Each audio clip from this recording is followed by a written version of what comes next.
guys! Good morning! Shalom! Shema!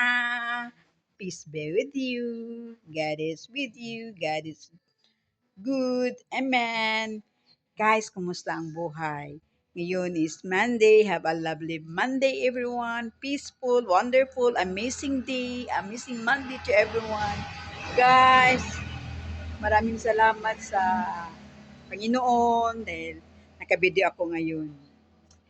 Guys, my message for today is kahit marami kang mga ginagawa, busy ka, huwag mong kalimutan ang Diyos nasa tabi mo lang.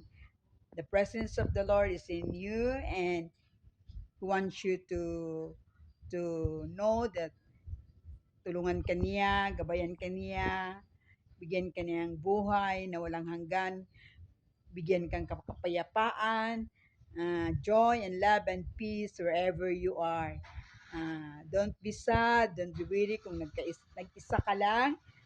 Don't worry, God is with you and God is always be with you because the Word of God says, Psalms 121, my helps come from where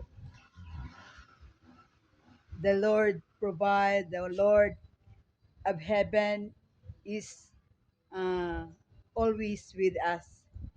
Where my help comes from, the maker of the heaven and the earth. Amen. Praise God. Kaya laban lang, fight lang.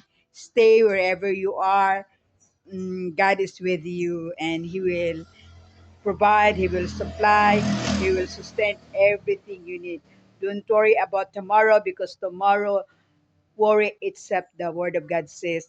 Good morning. Mwah.